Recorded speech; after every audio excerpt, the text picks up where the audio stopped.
Shalom, holy brothers and sisters. This week's Parsha is Parshat Shemot. It's the first chapter in a new book of Exodus. A lot happens in this chapter, in this Bible portion, and I won't be able to go through everything in 10 minutes, but I'm going to try to hit some of the highlights. So Joseph dies in this chapter, and so do all of his siblings.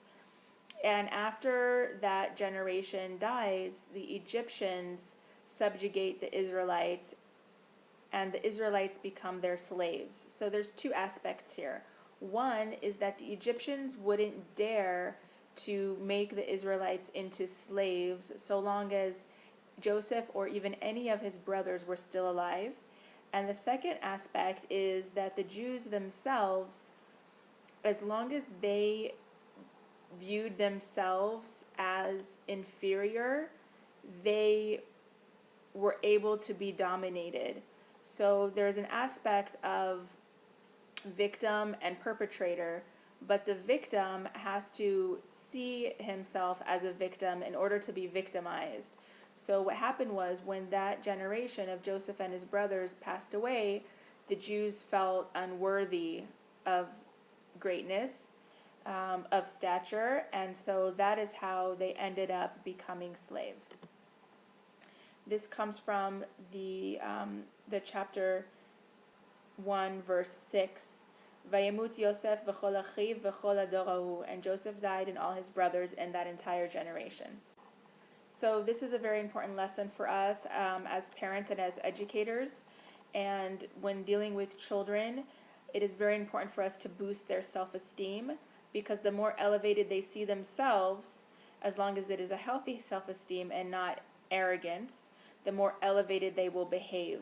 So people live up to your expectations of them. If you have expectations that they will do good, they generally do good. And if you have expectations that they will disappoint you, they will usually disappoint you.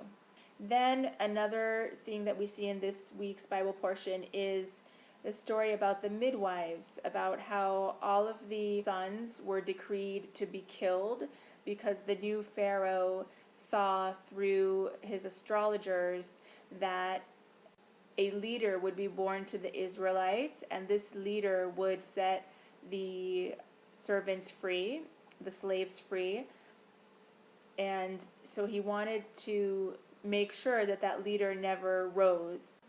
There were said to be about 500 or more midwives among the Israelites, and two of them were the sister of Moses and the mother of Moses. Miriam, Moses' sister, actually fought against her father because her father, Amram, decreed that the Israelites should not procreate anymore, because why should they have sons if their sons are just going to be killed? So Miriam went to her father and she said, "You are worse than Pharaoh. Pharaoh only decreed that the males should die, but you are decreeing that the males and the females should die."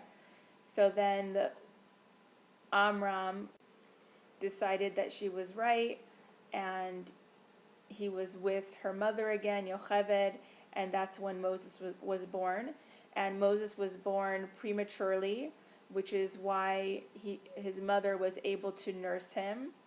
And then after he was already 3 months old, Miriam brought him to the Nile and put him in a basket.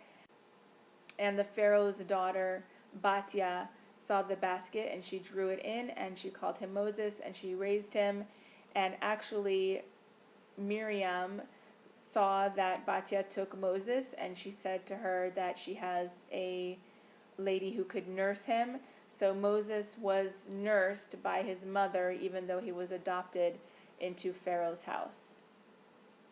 So Moses got his speech impediment also because the Pharaoh gave him a test to see if he would grab a hot coal or the crown, because some of the astrologers had suspected that perhaps this was the child that was going to be the redeemer of Israel. And so an angel came just as Moses was going to grab for the crown. An angel came and moved his hand to touch the hot coal, and then he touched it to his mouth and he burned his tongue, and that's how he had his lisp. which is why when God came to him in the burning bush and told him that he would be the one to set the Israelites free, Moses said that he didn't feel like he was up for the job because he had this speech impediment and he didn't think that people would listen to him. But God told him that Aaron, his brother, could be his spokesperson. And this conversation with God in the wilderness happened because Moses saw a taskmaster beating an Israelite slave, and Moses didn't like that, so Moses killed the Egyptian, and then he knew that once he did this action that his identity would be known as a Jew, and that he was afraid that for his own life, so he ran away to the desert. In the desert in Midian is where he met his wife Zipporah, and where he had this experience with the burning bush. One of the lessons that we learn in this week's Parsha is about humility.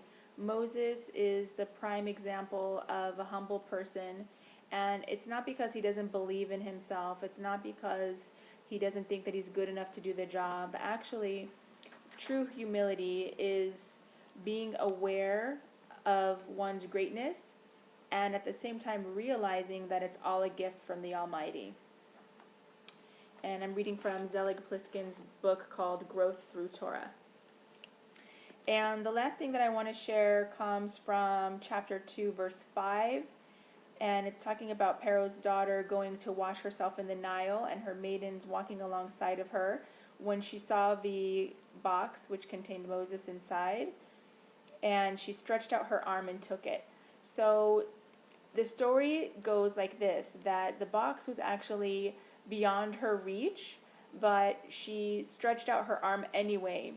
And the lesson in that is that we should all make effort, even when something seems impossible, and God will help us with the rest of the job.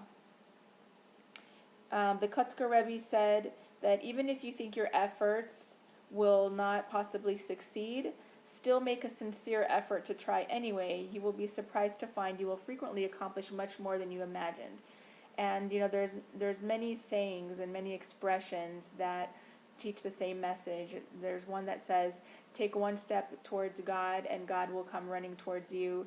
And it doesn't matter if you finish the job, just start it, and all those types of sayings that basically tell us that something that seems impossible is possible, that we should not be discouraged. We should try no matter what. And we should have faith that if we make the effort, God will help us to succeed. As the expression says, God helps those who help themselves. So we have to put in the effort, we have to do the work, and we also have to trust that God will do his part. So thank you so much for watching.